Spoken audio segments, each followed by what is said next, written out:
Alright everyone, so I wanted to share with you guys a crazy strategy for farming gems overnight without actually using stamina potions. So really useful if you are free to play, but even if you're not, still going to be good stuff to know. So if you're wondering why I have the units up on the screen that I do, it's going to make a lot more sense here when I explain some of the different mechanics behind the system that we're going to be using. But I really wanted to get into, first of all, how we're going to be getting the gems, and then more specifically, the units that you actually want to consider using. And it's important to say that even though I have these units up on the screen, they don't have to be exactly the same. I think it'll be easier to tell through the video just kind of what you're looking for, and obviously your team can be a little bit different than the team that I actually have. But let's get into how we're actually going to be getting the gems. So we're going to be getting them from two different gameplay systems. So we're going to be combining two ways to get gems here. And one of them is going to be affection. And affection, of course, is with your affection hearts, and every 5 hearts you're going to get an allotment of gems. Every 25 hearts you're also going to get a bonus, and you're going to get 10 gems instead of 5. So it actually works out to an average of 1.2 gems per affection heart. And you can see here you can get 200 affection hearts for a total of 240 gems. So definitely not something that you just want to cast aside. Now, the other gameplay system that we are going to get gems from is going to be the other A, which is affinity. And I know in the last video, I mixed those two up. Really easy to do so. But the good news is, in this video, we're actually going to be getting gems from both of them, so don't really need to worry about mixing them up as much. So affinity, of course, is going to be based off of that individual unit. Now, when you click on their profile, you'll see here their affinity and the rewards that you can get when you raise their affinity to certain points. Now, you're going to get that cosmetic at that maximum level, but what we've really got our eye on is that gem there in the middle. So you can actually get one from basically all of the different units. So definitely a good amount of additional gems that you can get. Now, let's get into the actual heroes, and then I'll kind of piece it all together and explain exactly how you're going to be using the units, the way that they do, and farm specifically so you don't burn through stamina potions, and also so that you end up racking up these gems. So there's a couple of important things to consider. Now, obviously, the most important one is stamina. Now, this is also something where if you are a pay-to-play player or you don't actually care about burning through stamina pots, then you don't have to worry about this as much. But if you don't want to burn through stamina pots, let's say there's no half stamina event going on. This is kind of like, half the time we've got those half stamina events, the other half the time we don't. So this is something you'd probably want to consider doing when we do not have a half stamina event going on.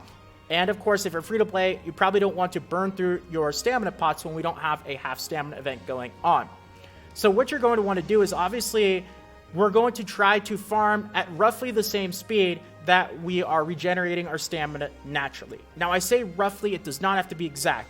If we do some basic math here, if we're going to be running through a quest that takes 4 stamina and stamina regenerates at a rate of 1 every 2 minutes, we're looking to try to get roughly 1 run per 8 minutes. But it can even be shorter, because just think to yourself, if you start before you go to sleep, at the start of the night at maximum stamina, and if you're doing, 6 to 7 minutes per run instead of 8, that's fine, because by the time that you wake up, you probably won't have burned through all of your stamina. You might have used 50 or 60 of it. You're going to be going a little bit faster than what you're regenerating, but not fast enough to the point that you will have reached 0 stamina. So as long as you're kind of in the middle of those two things, if that makes sense, then you should be fine. So I would say, anywhere from 6 to 7 to 8 minutes or so.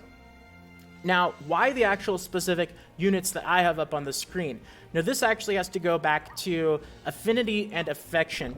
And again, you don't have to use those exact units, but you really want to think to yourself, what units am I going to probably be getting affinity and affection on normally? Just by playing the game, farming, PvP, just regular stuff without having to go out of your way to do a strategy like this.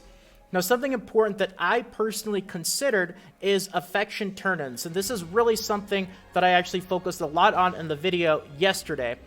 But of course, affection turn-ins are going to get you a lot of affection if you decide to spend the gold on the actual gift items and then turn them in. And of course, if you watched the video yesterday, you know that it's not nearly as much gold as you think it is. Now, this is a really great website where I'm going to explain why I actually use the units that I do. That's going to really make sense here. So this is going to tell you not only the actual gifts that you need for the units, but most importantly, the location that they are in. So you can see here, a lot of units are in chapter 1 through 6, and then of course, you've got the 7 deadly sins, and then you've got in the PvP arena here. But you also have a lot of units that are tavern visitors, and I wanted to pick a lot of units here out of the tavern visitors because it's a lot more difficult to really catch these guys, if that makes sense. The regular units or the regular village visitors are consistent. They're always going to be there every single day. So if I go to, the chapter 2 village, for example, here, I know that every single day that, the visitors are going to be there. Golgius is going to be there, and Frieza is going to be there, right? Always. That means every day I can talk to them to get 30 affection by the correct answer, and I can also turn in their gifts to get 500 affection. So because they're consistently there, I know that I'm probably going to max out their affection quicker. Whereas the tavern visitors, on the other hand, it's more difficult in order to kind of coordinate your schedule to catch them because you have to know when they're going to actually show up in the tavern. And because of that, it's probably going to take you more days in order to turn in the gifts to max out their affection. So that's why I really wanted to focus on, more difficult units that are probably not going to have their affection get to maximum. Now, if this is going to be different for you, if you know that there are certain units that you're going to be using that are tavern visitors in your regular teams, you can kind of pick the actual units that are going to work best for you. Another important consideration is how many maximum hearts do your units have. Like Elizabeth here has a lot of maximum hearts right now. She's got 6, which means she can get a total of 120,000 affection, but I use Elizabeth quite a bit anyway, so probably not going to be a unit that I use for a strategy like this. But if there's other units, like Bond, for example, if you don't really ever plan on using Bond that much, maybe not a bad choice because, you might have a lot of maximum affection hearts. This is really something that's going to be a bit individualistic for you, but I wanted to just kind of explain my thought process with the tavern visitors and why I picked those to be a part of this team. That, as well as the reason that my tavern visitor team consists of, rares, which I haven't actually leveled up yet. So they're level 30, which means they're going to be weak and allow this strategy to actually function a lot easier. So now let's actually go to a quest here and really kind of decide, what are we going to do? Well, this is going to now rely on the affinity and not the affection. We're really going to want to stick to those food stages because, first of all, they cost 4 stamina each, which means we can really fine-tune a team around that, 6 to 7 to 8 minute timer. Whereas if we were farming quests that took, 7 or 10 stamina, now it's going to take, 14 or 20 minutes for that to naturally regenerate, and it's going to be a lot more difficult in order to coordinate a team to be able to farm those quests overnight without using stamina potions. Now, of course, food as well, you're going to be able to go through and farm the ingredients for food for whatever champions that you need in order to max out their affinity. And this is affinity and not affection.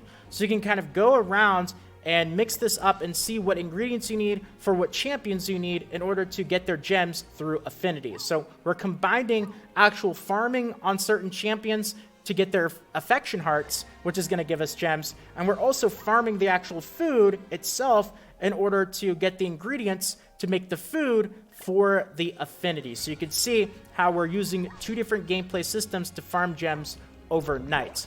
Now, of course, if you're wondering, this is your great resource here for cooking and food related stuff, which is going to tell you where all the ingredients are, what to cook, and also what units they are going to give you that affinity for. So I'll leave links to both of these here. Really useful resources for this strategy in the description so you guys can bookmark them or take a look at them on your own.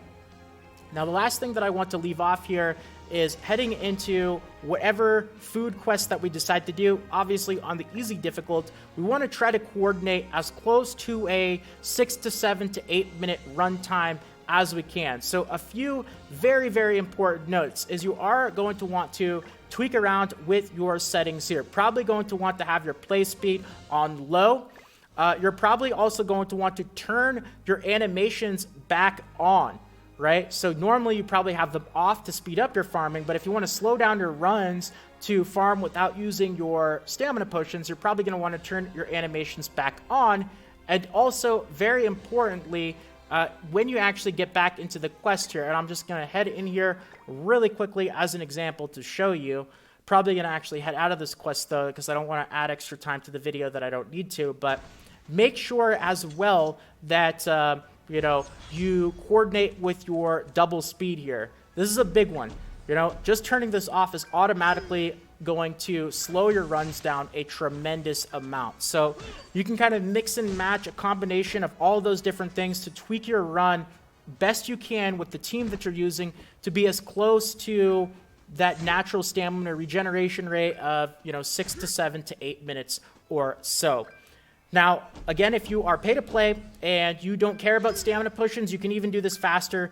And obviously that means that you're going to be getting more affection, but you're going to be using stamina potions. So you kind of work around this, whatever works best for you. So, that's kind of the thing that I want to end off with is this strategy. It's not like super 1000% specific where you have to use these units and you have to do it exactly this way. I want to give you guys the general knowledge, and hopefully now after watching this video, you can use the general knowledge to kind of use this strategy in the way that it works best for you instead of just exactly copying the exact same units and way that I did this. Like, I gave you the explanation why I'm using these units and kind of the way that I am, but you are welcome to do it a little bit differently. At least now you kind of know the overarching theme behind this gem farming strategy. So that's going to be it for the video. I threw a lot of stuff at you guys today, so I'm going to leave it here. I hope that you enjoyed, though, and if you did enjoy this video and you want more videos like this in the future, consider subscribing to the channel. Feel free to leave a like as well.